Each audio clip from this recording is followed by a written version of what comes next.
Oke, pertama-tama Assalamualaikum warahmatullahi wabarakatuh. Perkenalkan, di sini saya sendiri yang bernama Riki Fajar Putra, teman saya MD Mas Puryono, Rio Effendi, dan juga Aditya Muhammad Fadila Umar akan mempresentasikan tentang optimalisasi administrasi pendidikan dengan Big Data.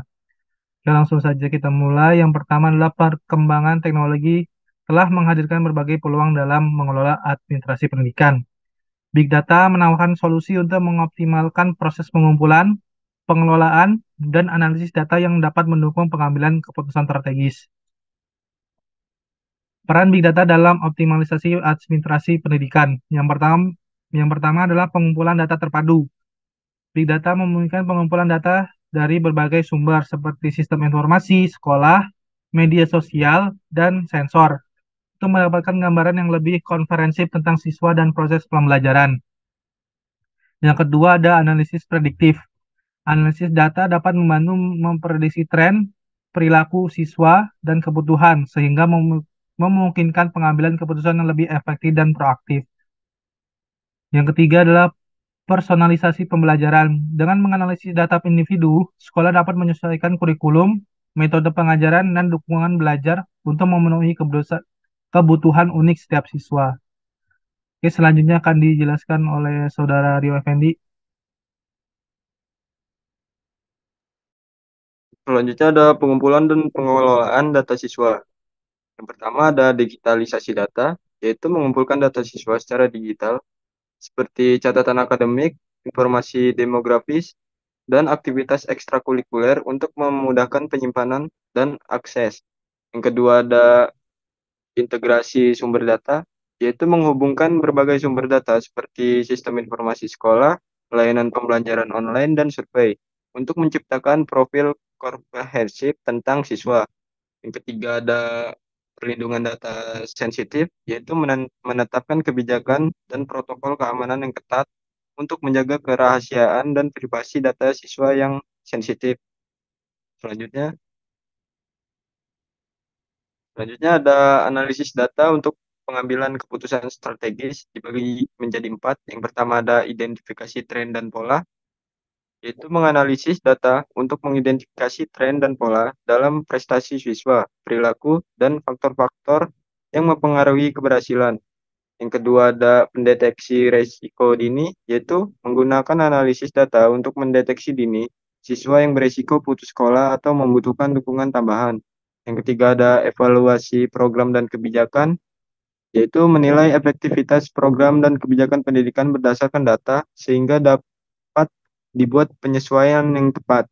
Yang terakhir ada perencanaan sumber daya, yaitu menggunakan data untuk merencanakan kebutuhan tenaga pengajar, fasilitas, dan anggaran secara lebih akurat. Selanjutnya akan dibacakan oleh teman saya, Adit Muhammad.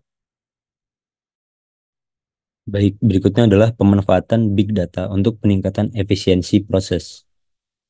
Yang pertama adalah penjadwalan efektif, di mana data digunakan untuk menyusun jadwal pembelajaran, penugasan guru, dan juga pemanfaatan fasilitas secara optimal.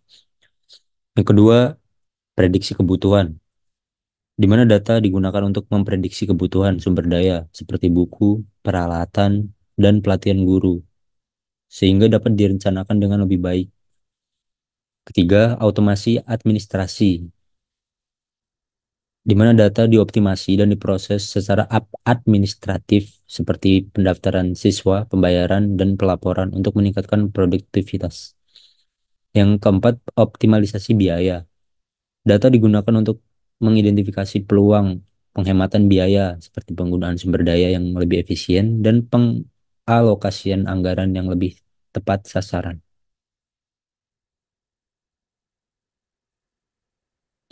Selanjutnya, integrasi big data dengan sistem informasi manajemen sekolah. Poin pertama, pengolahan data harus terpusat. Ini memerlukan integrasi big data dengan sistem informasi manajemen sekolah untuk mengelola data siswa, guru, administrasi secara terpusat dan terintegrasi. Kemudian, analisis data komprehensif. Kemampuan analitik big data untuk menghasilkan wawasan dan informasi yang lebih mendalam dari data yang tersedia. Selanjutnya, pengambilan keputusan berbasis data. Mendukung pengambilan keputusan strategis di tingkat sekolah dengan memberikan data dan informasi yang akurat dan tepat waktu. Kolaborasi antar pemangku kepentingan. Memfasilitasi kolaborasi antar guru, administrator, dan orang tua dalam mengakses dan memanfaatkan data untuk peningkatan kualitas pendidikan. Selanjutnya akan dijelaskan oleh Dimas. Baik, next slide. Isu etika dan keamanan data dalam administrasi pendidikan. Ada tiga. Yang pertama, perlindungan privasi. Menetapkan kebijakan dan prosedur yang ketat untuk menjamin kerahasiaan dan keamanan data pribadi siswa dan staf. Yang kedua, akuntabilitas penggunaan data. Menerapkan prinsip-prinsip etika dalam pengumpulan, pengolahan, dan pemanfaatan data untuk memastikan penggunaannya yang bertanggung jawab. Ketiga, transparansi dan partisipasi.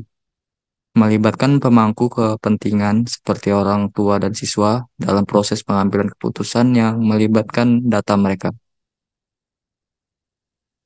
Selanjutnya, kesimpulan dan rekomendasi.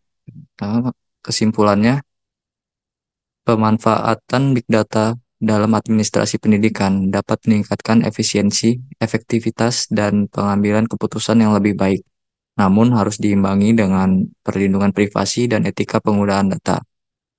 Rekomendasi ada tiga, yaitu yang pertama, mengembangkan infrastruktur, teknologi, dan sistem informasi yang terintegrasi untuk mengelola data secara efektif.